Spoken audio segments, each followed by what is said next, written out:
The Running Dream, Day 10, Chapter 17. Fiona visits running black leggings and a flowing purple top, and heels, the yellow but still heels. Definitely not typical Fiona wear. Were you at church? I ask, sitting up.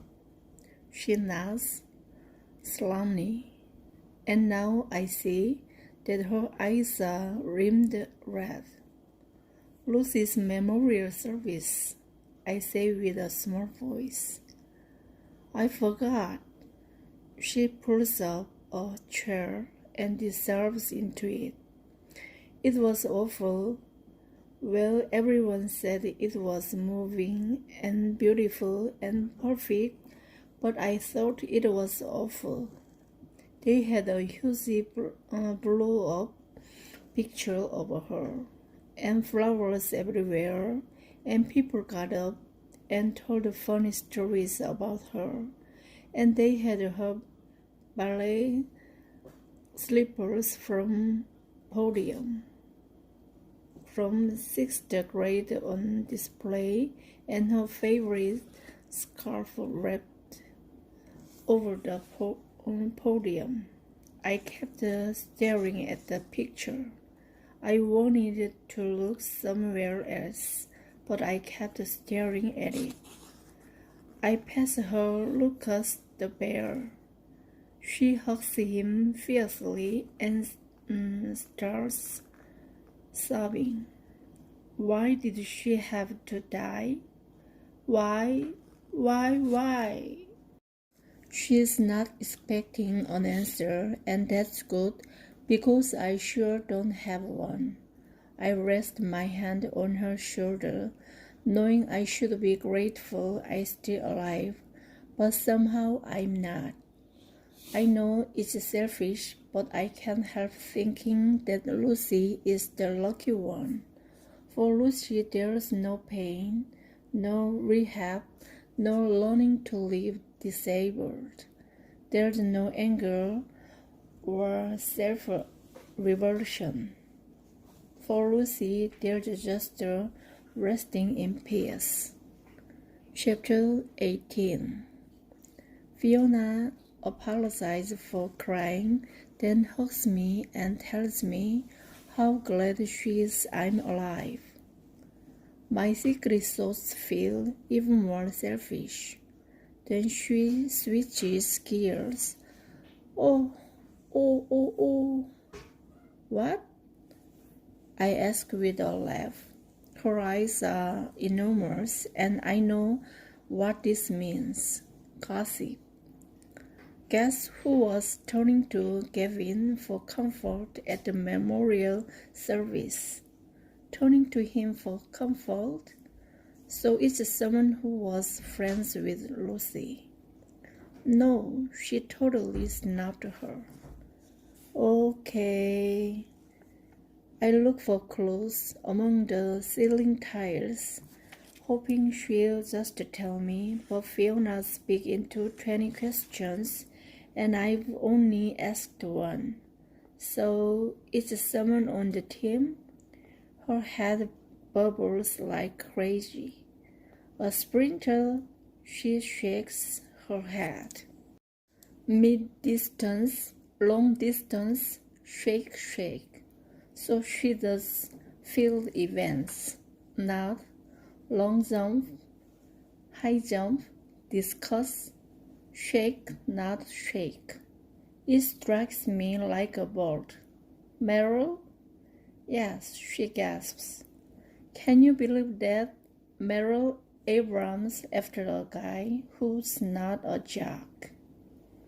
Are you sure she wasn't just, mourning Lucy? No way. It was classic. Meryl on the move. She scowls.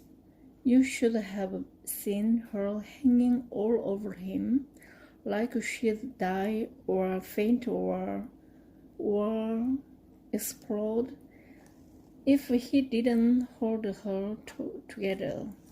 I heard her say, I can bear the thought over that horrible day. She pulls a tortured face.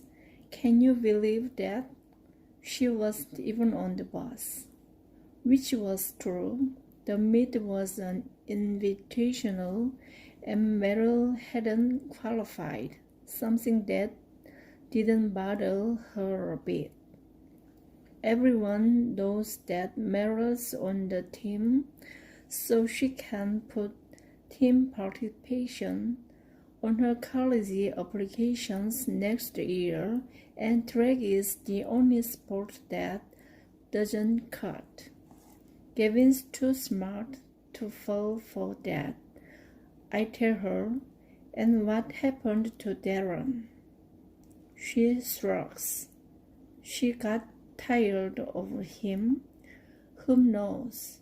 But Gavin? Talk about switching party affiliations. Fiona snorts.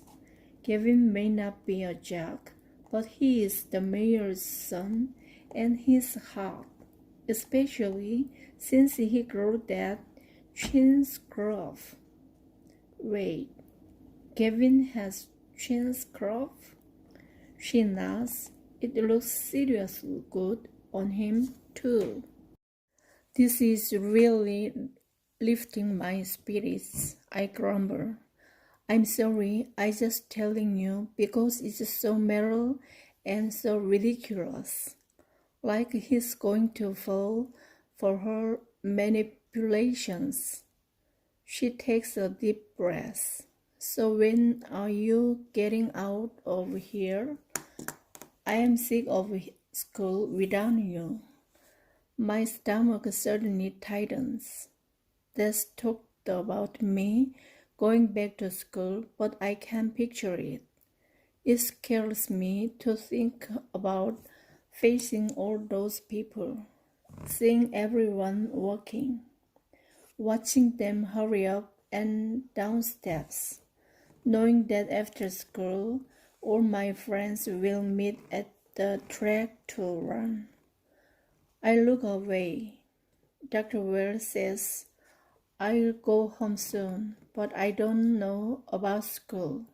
My voice drifts off pathetically, so I say I've been thinking that I should do some sort of a homeschool program. A homeschool program? Like on the internet? No way. No way. That would be like the worst thing for you. She leans forward.